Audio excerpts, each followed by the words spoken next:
अगर दिल्ली, मुंबई या फिर बैंगलोर की मैं बात करूं, दिल्ली, मुंबई, बैंगलोर में से किसी पेशेंट को अगर कैंसर का डाउट होता है कि भाई उसे कैंसर हो सकता है, तो कुछ घंटों में ही उसे एमआरआई की रिपोर्ट, सीटी स्कैन की रिपोर्ट और स्पेशलिस्ट कंसल्टेंट, है ना, तुरंत मिल जाता है। लेकिन वही पेशेंट अगर किसी ट्राइबल डिस्ट्रिक्ट का है, ट्राइबल एरिया में है या किसी रिमोट विलेज में है, तो डायग्नोसिस में हफ्ते या महीने भी लग सकते हैं। सवाल सिर्फ हॉस्पिटल बनाने का नहीं है, सवाल है हेल्थ केयर को वहां तक पहुंचाने का। यही है रियल इंडिया की अपनी अप्रोच।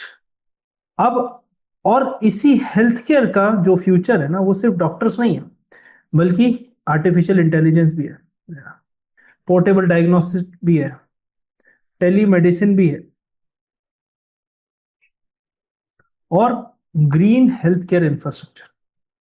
अब आज के वीडियो में हम ये समझेंगे कि किस तरह से इंडिया का जो हेल्थ केयर मॉडल है, जो कोविड 19 में कहीं ना कहीं चैलेंज हुआ था, 2020 के पूरे साल में, हमने 2021 में भी फिर से देखा था कोविड की दूसरी वेव में, कैसे हम इसको 2047 तक ट्रांसफॉर्म कर सकते हैं। ठीक है, तो सबसे पहले स्टार्ट करते हैं। Health care access remain uneven. अगर आप इसको देखो तो कहीं ना कहीं जो अनइवननेस है ना, वो यहाँ पे विजिबल है। मेट्रो इंडिया वर्सेस भारत की बात करते हैं, मतलब जहाँ पे काफी ज्यादा एक्सेस है और कहाँ दूसरी जगह एक्सेस नहीं है। तो ये वर्ड है, जनरली मैं यूज नहीं करता हूँ, पर न्यूज़पेपर में भी यूज होता है इसका, तो आपको इस सेंस में समझा रहा हूँ। तो इंडिया मतलब जहाँ पे डेवलपमेंट ज्यादा है, भारत मतलब जो भी रूरल एरिया होते हैं, कहीं ना कहीं उस हिसाब से इसको रिप्रेजेंट किया जाता है। बल्कि हमारे कॉन्स्टिट्यूशन में लिखा है कि इंडिया दैट इज भारत, मतलब हमारे देश में इंडिया बोलो या भारत बोलो, एक ही बात है। मेट्रो सिटीज की बात करूं तो मल्टी स्पेशलिटी हॉस्पिटल्स हैं वहां पे, एडवांस इमेजिंग फैसिलिटी है ना, स्पेशलिस्ट डॉक्टर है, फास्टर डायग्नोसिस है, ये सारी चीजें आसानी से मिल जाती है ना।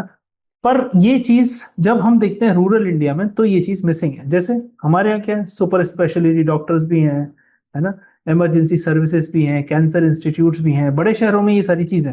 पर जहाँ मिलियंस ऑफ लोग रूरल एरिया में रहते हैं, वहां ये मुश्किल है। मतलब आप समझिए कि एक इंसान है जो साउथ दिल्ली में रहता है, ठीक है, अगर उसे लगता है कि उसको चेस्ट में पेन हुआ है, तो वही सेम पर्सन 2 घंटे के अंदर ईसीजी की रिपोर्ट उसके हाथ में आ सकती है ना, सीटी स्कैन करा सकता है, कार्डियोलॉजिस्ट से कंसल्टेंसी कर सकता है, उसका इमरजेंसी ट्रीटमेंट भी शुरू हो सकता है।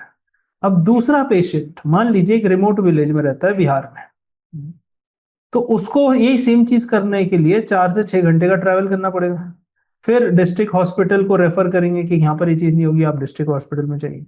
फिर वेट करना पड़ेगा डायग्नोस्टिक फैसिलिटीज का, जिससे कि ट्रीटमेंट जो है वो डिलेड होगा। मतलब सेम डिसीज है दोनों लोगों को, बट ट्रीटमेंट बिल्कुल डिफरेंट है। अब ये हेल्थ केयर की इनइक्वालिटी को हम समझेंगे, और ये जो हेल्थ केयर की इनइक्वालिटी है ना, वो कहीं ना कहीं इनकम इनइक्वालिटी बन जाती है। ठीक है, अब जो लोग होते हैं जिन्हें ट्रीटमेंट अर्ली मिल जाता है, वो प्रोडक्टिव रहते हैं, है ना, और जिनको ट्रीटमेंट लेट मिलता है, वो अपने ईयर्स ऑफ अर्निंग को खो देते हैं, है ना, काफी सालों से पैसा कमाया है, वो कहीं ना कहीं उनकी सेविंग्स इरोड हो जाती है। अब मेट्रो सिटीज दिल्ली हो गई, मुंबई हो गई, हैदराबाद, चेन्नई, है ना, उसमें सारे टाइप के हॉस्पिटल है, कार्डियोलॉजी भी है, न्यूरोलॉजी भी है, ऑन्कोलॉजी है, ऑर्थोपेडिक्स है। एक छत के अंदर ही सारी चीजें अवेलेबल है। मतलब जितने भी कॉम्प्लेक्स डिसीज हैं, उसके लिए मल्टीपल स्पेशलिस्ट चाहिए, तो मल्टी स्पेशलिटी हॉस्पिटल्स भी है ना। फिर सारी फैसिलिटीज भी आसानी से मिल जाती हैं, एमआरआई की रिपोर्ट हो गई, सीटी स्कैन हो गया, है ना, मेमोग्राफी हो गया, तो ये भी चीजें हैं। फिर हमारे पास डॉक्टर्स भी वहां पर बड़े शहरों में अच्छे हैं, न्यूरोलॉजिस्ट हैं, ऑन्कोलॉजिस्ट हैं, सब तरीके के लोग हैं। विद इन फ्यू किलोमीटर्स आप किसी को भी रीच कर सकते हो। तो ह्यूमन कैपिटल का कॉन्सेंट्रेशन है, जिससे सर्विस क्वालिटी बढ़ जाती है ना। अब फास्टर डायग्नोसिस भी है। मतलब हेल्थ केयर में सिर्फ ये नहीं है, हेल्थ केयर में time saved is lives saved. मतलब अगर वक्त बचा सकते हो आप, तो लोगों की जिंदगियां भी बचा सकते हो। जैसे किसी पेशेंट को अगर स्ट्रोक आता है, तो अगर उसको फटाफट जल्दी से ट्रीटमेंट मिल जाए, तो वो बच भी सकता है। और अगर किसी वजह से कुछ घंटे लग जाए, तो मुश्किल भी हो सकती है, परमानेंट डिसेबिलिटी भी हो जाती है।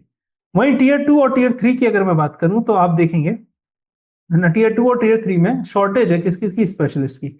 मतलब इंडिया तो बहुत सारे डॉक्टर्स को प्रोड्यूस कर रहा है, बट जो स्पेशलिस्ट है ना, वो कॉन्सेंट्रेटेड है कहाँ पे, इंडिया के मेजर इकोनॉमिक सेंटर्स में। जैसे मैनी डिस्ट्रिक्ट्स हैं जहाँ पे रेडियोलॉजिस्ट नहीं मिलेगा आपको, आप जाइए गांव में देखिए, ऑन्कोलॉजिस्ट नहीं मिलेगा, न्यूरोलॉजिस्ट भी मिलेगा। तो मतलब एक पेशेंट को 300 से 500 किलोमीटर स्पेशल कंसल्टेंट से मिलने ट्रैवल करना पड़ता है।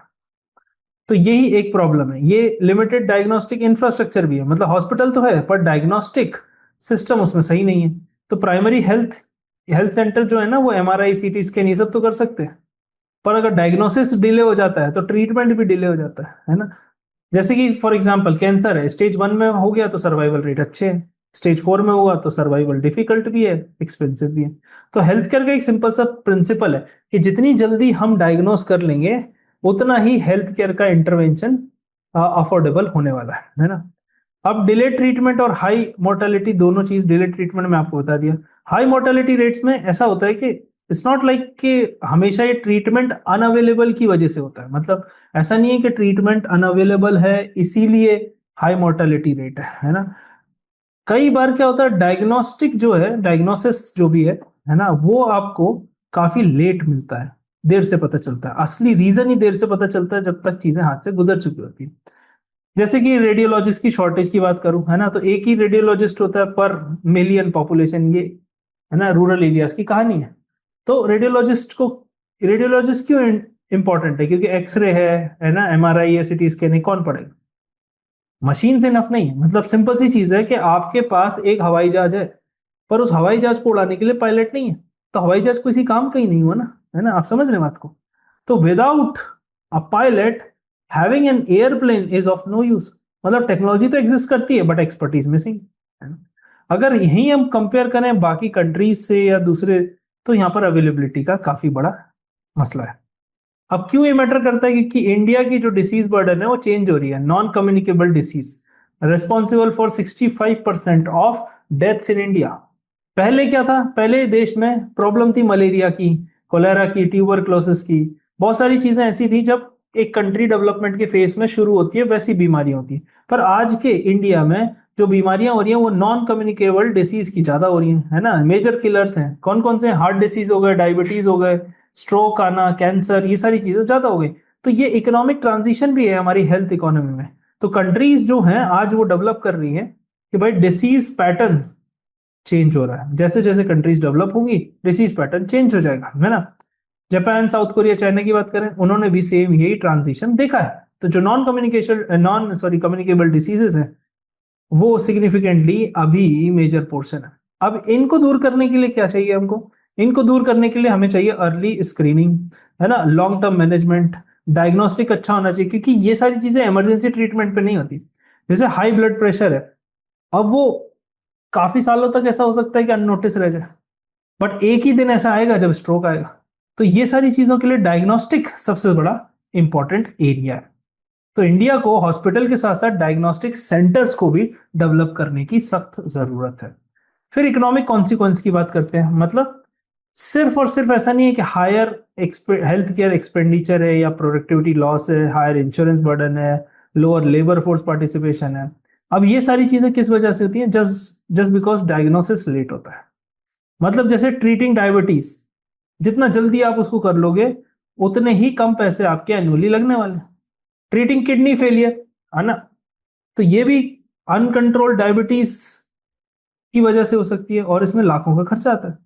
तो prevention is cheaper than investment, ये मेरा कहना है। मतलब जैसे कई लोग हेल्थ इंश्योरेंस के बारे में अवेयर नहीं रहते, आज की लाइफ इतनी अनसर्टेन है, हेल्थ इंश्योरेंस अगर आपके पास नहीं है तो हॉस्पिटल का बिल बहुत ज्यादा बढ़ने वाला है। तो लोगों को लगता है हेल्थ इंश्योरेंस की प्रीमियम बहुत ज्यादा है, नहीं लेते, क्योंकि आज चीजें ठीक है पर पता नहीं कब चीजें बिगड़ जाए। तो ये चीजें भी इंपॉर्टेंट है, इंश्योरेंस पेनेट्रेशन। इस वजह से प्रोडक्टिविटी लॉस भी होता है ना।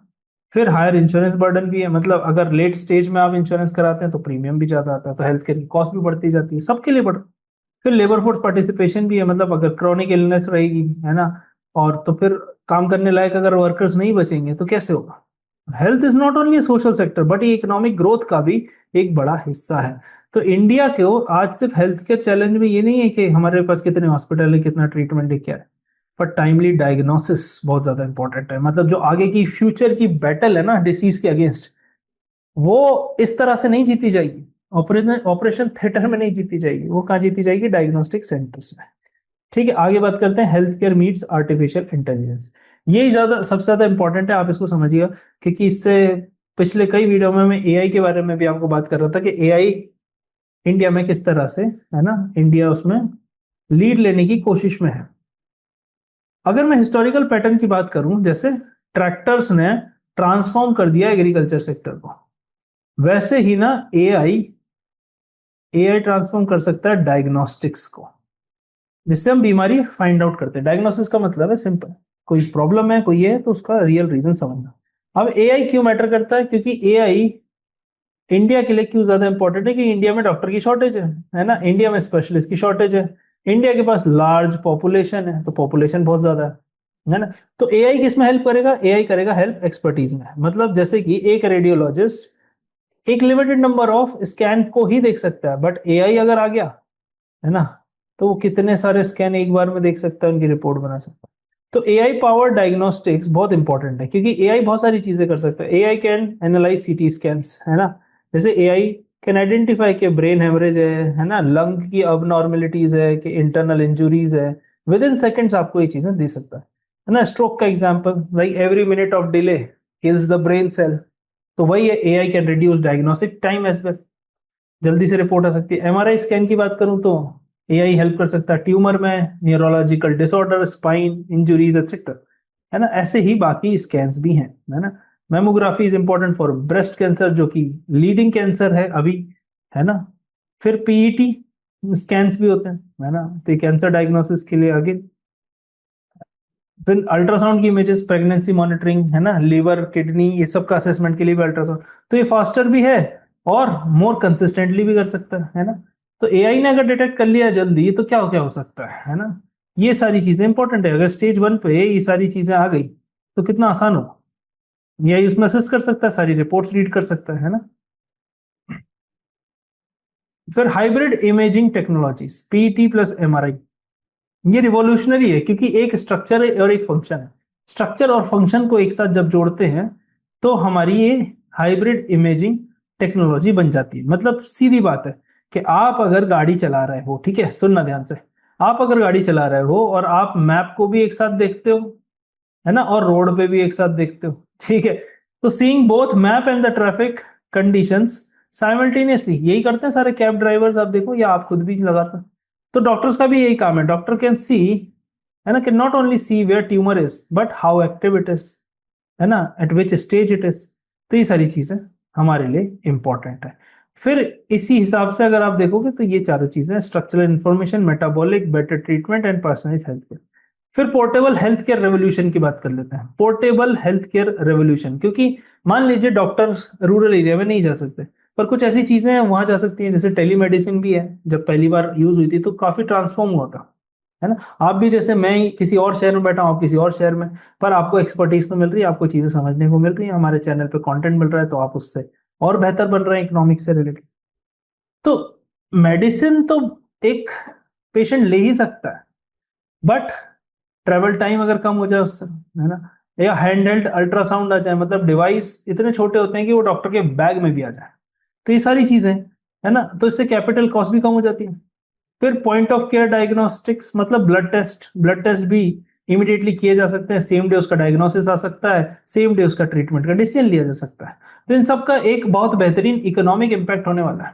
वो इम्पैक्ट क्या है? कि moving from treating diseases to preventing diseases, है ना। तो ये सारे बेनिफिट्स हैं, ये सारी चीजें आप पढ़ सकते हैं, लोअर कॉस्ट, फास्टर डायग्नोसिस, ये सारी चीजें इंपॉर्टेंट होने वाली।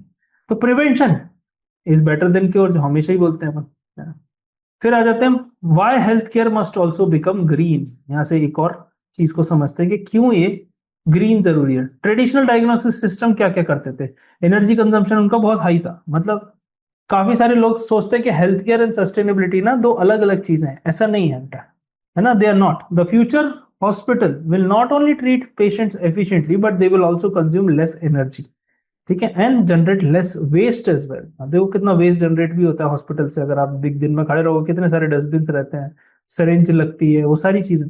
तो हमको ग्रीन मतलब प्लेनेट के हिसाब से चीजें करनी है, तो फुटप्रिंट जितना हो सके उतने कम करने हैं, ठीक है। तो हेल्थ केयर जो है ना, वो सिर्फ ऐसा नहीं है कि आप सिर्फ एक सेक्टर है, सोशल सेक्टर है, वो कहीं ना कहीं हर चीज को इम्पैक्ट कर रहा है। Now why this is important? Because अगर आप हॉस्पिटल देखो तो एक्सपेंसिव मेंटेनेंस होता है, electricity, water, chemical, cooling systems भी लगते हैं, है ना। तो हेल्थ केयर सिस्टम लगभग 4 से 5% है ग्लोबल कार्बन एमिशन का, तो ये भी काफी बड़ा नंबर है ना। डेली लाइफ में अगर आप देखो, किसी भी मॉडर्न हॉस्पिटल को देखोगे 24 घंटे लाइट चलती है, एमआरआई की मशीन रेडी रहती है, सीटी स्कैनर है, वेंटिलेटर्स है, एसी चल रहा है, डेटा सर्वर है ना। तो एक सिंगल लार्ज हॉस्पिटल लगभग एक छोटे से टाउन के बराबर इलेक्ट्रिसिटी कंज्यूम कर जाता है। तो ये हमको समझना है। तो हायर ऑपरेटिंग कॉस्ट को कम करना है ना। जो हायर ट्रीटमेंट कॉस्ट है वो भी कम हो जाएगी उससे। तो मतलब कहीं ना कहीं अगर मान लीजिए हॉस्पिटल के खर्चे कम हो गए तो इलाज भी कम हो जाएगा ना, कम सस्ता, सॉरी मतलब सस्ता हो जाएगा, इलाज भी उतना महंगा नहीं रहेगा। तो ये सारे अपने डायग्नोस्टिक सिस्टम है। ठीक है। रूरल एरिया में मेनली ये चैलेंज ज्यादा है। फिर difficult deployment in rural areas. जैसे रूरल एरियाज में प्रॉब्लम हॉस्पिटल की बनने की नहीं है सिर्फ, स्टेबल इलेक्ट्रिसिटी की भी है। टेक्निकल मैन पावर भी किसी गांव में जाके रहेगी क्या, कि शहर में रहेगी जहाँ ऑप्शन ज्यादा रहते हैं। तो ऐसे ही माइग्रेशन होता है ना। तो ये प्रॉब्लम है। अगर कोई सिटी स्कैन की मशीन मान लीजिए आपने लगाई है ना किसी ट्राइबल एरिया में, अब हफ्तों तक वो इलेक्ट्रिसिटी नहीं रही या टेक्निकल फेलियर की वजह से खराब रही, जिसको सुधारने वाला शहर से आएगा, तो प्रॉब्लम है ना। फिर rise of green radiology, AI optimised image. इसमें सिंपल है कि एआई कैन इंप्रूव स्कैन की एफिशिएंसी को बढ़ा सकता है ना, मशीन की यूटिलाइजेशन को बढ़ा सकता है और डायग्नोस्टिक की स्पीड को भी बढ़ा सकता है कि जितना जल्दी हो सके वो डायग्नोस हो जाए। मतलब एक सिंपल सी चीज है कि अगर आप गूगल मैप्स है, गूगल मैप्स आपको क्या करता है, सबसे छोटा रास्ता दिखाने की कोशिश करता है। तो एआई भी हॉस्पिटल्स को मोस्ट एफिशिएंट वर्क फ्लो करने की कोशिश करेंगे। ठीक है। फिर इसी तरह लोअर इलेक्ट्रिसिटी कंजम्पशन होगा, है ना। तो ये सारी चीजें करने से चीजें आसान हो जाएंगी, और जब कॉस्ट कम रहेगी तो कहीं ना कहीं पेशेंट भी हॉस्पिटल की जो सर्विसेज है उसको अफोर्ड कर पाएंगे।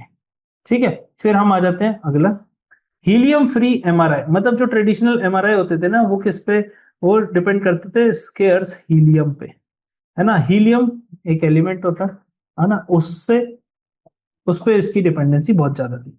पर जो न्यू जनरेशन की एमआरआई आ रही है, आपने देखा होगा, आप क्या न्यूज़पेपर में आप पढ़ोगे तो हर जगह लिखा हुआ रहता है कि हाँ यहाँ नई मशीन लगी है। जब भी नई मशीन लगती है तो है ना लोग वहाँ ज्यादा इलाज कराने पहुंचते हैं, रिपोर्ट्स के लिए पहुंचते हैं।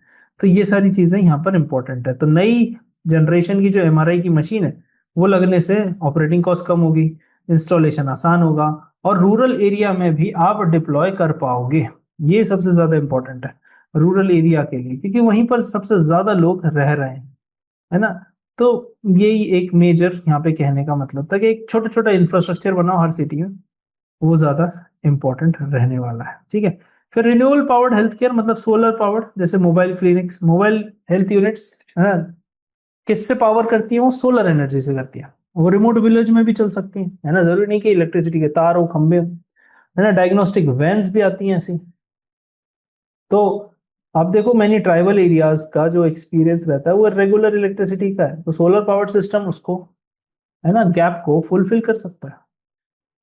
फिर रूफटॉप सोलर है, इस सबसे इलेक्ट्रिसिटी का बिल भी कम हो जाएगा। तो घरों में इलेक्ट्रिसिटी लगा दी और जो इलेक्ट्रिसिटी हमारे पास अभी बन रही थी उसको हॉस्पिटल तरफ डाइवर्ट कर दिया, ये भी हम कर सकते हैं, है ना। तो ये सारी चीजें हैं जो आसानी से आप ना की जा सकती हैं। ठीक है। फिर स्मार्ट हेल्थ केयर इंफ्रास्ट्रक्चर, है ना। तो स्मार्ट हेल्थ केयर इंफ्रास्ट्रक्चर का सिंपल सा मतलब है कि आईओटी बेस्ड रहेगा, इंटरनेट ऑफ थिंग्स। तो इंटरनेट कनेक्टेड डिवाइसेज है जो कंटिन्यूअसली मॉनिटर करते रहेंगे, है ना, इक्विपमेंट्स को। तो यहाँ पर सबसे पहली चीज है, जैसे एमआरआई की मशीन है, ऑटोमेटिकली अगर उसमें फॉल्ट आया तो लाइक फॉल्ट आने के या ब्रेकडाउन होने के पहले वो उसको डिटेक्ट कर लें। जैसे मॉडर्न कार्स क्या करती हैं, आप कार चलाते हो वहां पे सर्विस का साइन आ जाता है ना, कि इसमें कोई प्रॉब्लम चल रही है तो आप सर्विसिंग करा लो, नियर मैकेनिक के पास देख लो, टायर प्रेशर आ जाते हैं। वैसे ही सारी चीजें यहाँ पर भी हो जाएंगी, है ना। तो प्रिडिक्टिव मेंटेनेंस मतलब मशीन और किसी भी चीज की प्रॉब्लम को पहले से फिक्स करना है, मतलब ब्रेकडाउन होने से पहले वो चीज शुरू हो जाए। फिर रिड्यूस डाउन टाइम। अब हर घंटे डाउन टाइम में मतलब पेशेंट की केयर में डिले हो रहा है। जैसे एमआरआई की मशीन है, खराब हो गई तो हंड्रेड्स ऑफ पेशेंट वेट करेंगे, है ना, सबका नुकसान होगा। वैसे लोअरिंग ऑपरेटिंग कॉस्ट, मतलब सिंपल सी चीज है, मेंटेनेंस, इमरजेंसी रिपेयर ये सब कम होंगे तो प्राइस भी कम होगी। बेटर रिलायबिलिटी, मतलब जो हेल्थ केयर पे ट्रस्ट है ना वो हमारे लिए बहुत जरूरी है। जैसे कि इस देश में सिर्फ सरकार की एक ही चीज है जो लोगों को चाहिए, वो है सरकारी नौकरी। उसके अलावा सरकारी स्कूल से दूर भागते हैं, सरकारी हॉस्पिटल से दूर भागते हैं। सारी चीजों से दूर भागते हैं। उसका रीजन है क्योंकि रिलायबिलिटी का इशू है यहाँ पे। तो फ्यूचर का जो हेल्थ केयर है ना वो अफोर्डेबल, एक्सेसिबल एंड सस्टेनेबल पे है। मतलब hospital of the future will should not care only about disease efficiently, है ना, they should use resources also efficiently, मतलब रिसोर्स को भी एफिशिएंटली यूटिलाइज करना है। अब आ जाते हैं bridging the last mile gap, इसको समझते हैं, है ना। सिंपल सी चीज है कि इंडिया का जो बिगेस्ट हेल्थ केयर चैलेंज है ना वो दिल्ली नहीं है या मुंबई नहीं है, वो लास्ट विलेज है ना। Suppose a patient living 500 kilometre away from the cancer centre, कैसे डिफिकल्ट होगा, कितना डिफिकल्ट होगा उसको हर बार, है ना, पहुंचने में, बल्कि एक दूसरा पेशेंट मुंबई में रहता। तो विकसित भारत का गोल क्या है? Quality health care. Quality health care should not depend on pin codes. आपका पिन कोड क्या है उस पर डिपेंड नहीं करता कि क्वालिटी हेल्थ केयर आपको कितना मिलेगा क्या नहीं मिलेगा। इसके लिए पीपीपी जरूरी है, पब्लिक प्राइवेट पार्टनरशिप। सरकार को प्राइवेट सेक्टर के साथ मिल के काम करना होगा, क्योंकि गवर्नमेंट के पास रीच है ना, प्राइवेट सेक्टर के पास टेक्नोलॉजी एक्सपर्टीज है, और इन दोनों को अगर आप कंबाइन कर दोगे तो ये काफी बड़े स्केल पे चीजों को ले जा सकते हैं, है ना। तो डेवलप कंट्री में ऐसे ही है ना, बहुत सारी चीजें ऑलमोस्ट प्राइवेट है।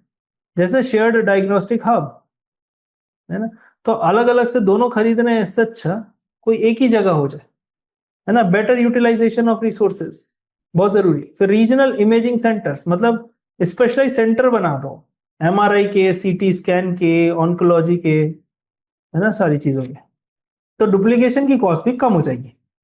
फिर टेलीमेडिसिन के नेटवर्क है, मतलब एक डॉक्टर एम्स दिल्ली में बैठा है, ठीक है, अब वो पेशेंट को कंसल्ट कर सकता है आसाम में थ्रू टेलीमेडिसिन, है ना।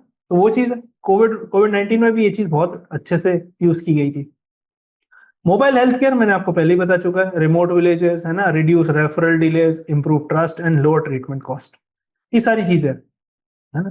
तो इंस्टेड ऑफ के पेशेंट्स ढूंढे, आप हेल्थ केयर ऑन व्हील्स कर सकते हो। जैसे आपने देखा होगा फूड ऑन व्हील्स रहता है आजकल, है ना, एक फूड ट्रक रहता है उसमें बनाते हैं, उस हिसाब से वो मोबिलिटी करता है ना। तो इससे ट्रैवल टाइम, ट्रैवल कॉस्ट, सारी चीजें कम होंगी, है ना। तो इस वजह से ये भी एक बहुत अच्छा चीज है कि ट्रस्ट बढ़ेगा, इकोनॉमिक बेनिफिट्स भी होंगे, अर्ली डिटेक्शन हेल्प भी करता है ना। तो जो अर्ली डिटेक्शन है वो ट्रीटमेंट के कॉस्ट को 50% तक कम कर सकता है। मतलब बहुत सारे डिसीज ऐसे हैं जो एक्सपेंसिव हो जाते हैं अगर वो लेटर ऑन स्टेज तक चले जाएं, जैसे डायबिटीज की स्क्रीनिंग कॉस्ट ही हंड्रेड्स में है, पर डायलिसिस आगे ले जाके और कितना ज्यादा मुश्किल हो जाता है, लैक्स में हो जाता है ना। तो ये सारी चीजें हैं। फिर डिसेबिलिटी का बर्डन भी कम हो जाता है, वर्कफोर्स की प्रोडक्टिविटी बढ़ जाती है, जितना जल्दी डिटेक्ट कर लो इलाज से ठीक हो के आ जाएगा। जितना अर्ली स्टेज में होगा उतने उसकी बॉडी भी, है ना, टॉलरेट करने को रेडी रहेगी। तो लोअर हेल्थ केयर इन्फ्लेशन है, ये बहुत इंपॉर्टेंट टर्म है, आप जरूर ध्यान से समझिएगा। मतलब सिंपल सी चीज है कि वर्कफोर्स है उसका अगर कॉस्ट बढ़ता जाएगा तो वो फाइनेंशियल स्ट्रेस में भी आ जाएगा। तो प्रिवेंशन जो है ना वो हॉस्पिटल पे भी प्रेशर रोकता है, और इंश्योरेंस कंपनीज पे भी, और हम इंडिविजुअल्स पे भी। तो कहीं ना कहीं हेल्थ केयर जो है ना वो अफोर्डेबल हो जाएगी सब लोगों के लिए, है ना।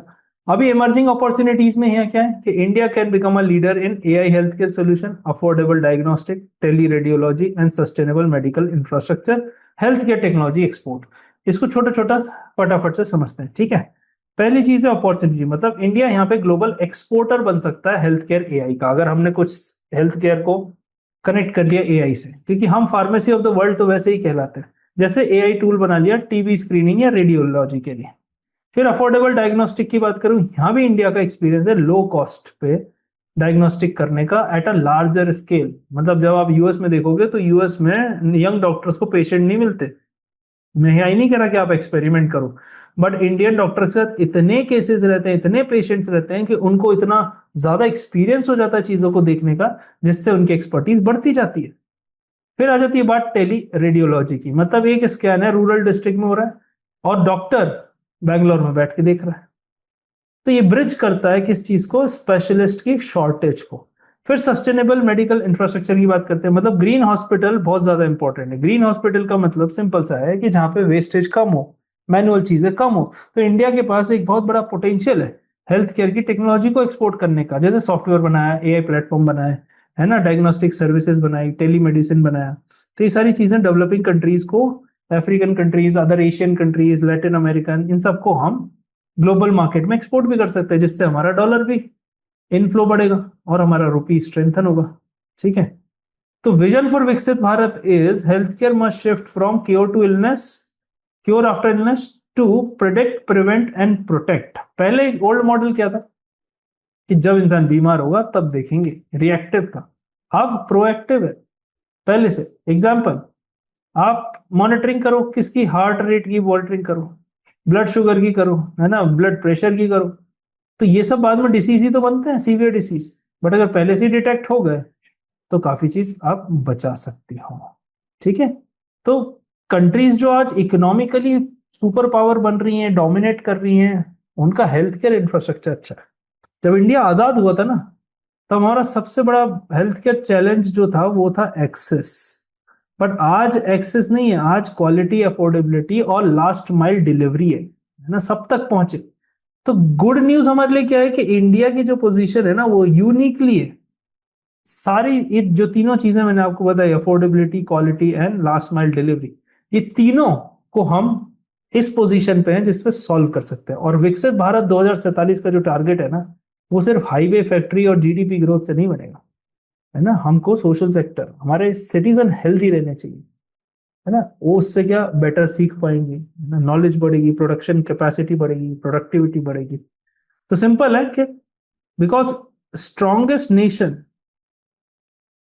ऐसा नहीं करते। वो आज पावरफुल इकोनॉमी इसलिए बनेगी कि वहां के वर्कफोर्स भी काफी ज्यादा पावरफुल है, ऐसा नहीं है। तो दे आर नॉट जस्ट कि भाई पॉपुलेशन, जैसे हम हैं, पॉपुलेशन बढ़ ही जा रही है, बढ़ ही जा रही है, कंट्रोल करना मुश्किल हो रहा है। 140 करोड़ के बाद मुझे लगता है कि जब तक स्टेबल होगी तो 170, 180 करोड़, शायद 200 करोड़ भी पहुंच जाए। उतने रिसोर्सेज अभी हमारे पास नहीं है, उतना हम रेडी भी नहीं है। तो कहीं ना कहीं ये कैपेबिलिटी है जो इंडिया को हार्नेस करनी चाहिए। रोज रात में 8 बजे मैं आपके लिए वीडियो लेके आता हूँ, so don't forget to subscribe.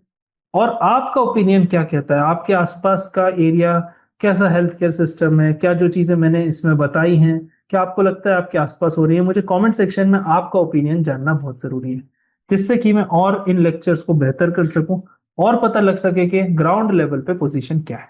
तो कल फिर मिलते हैं 8 बजे, तब तक के लिए जय हिंद।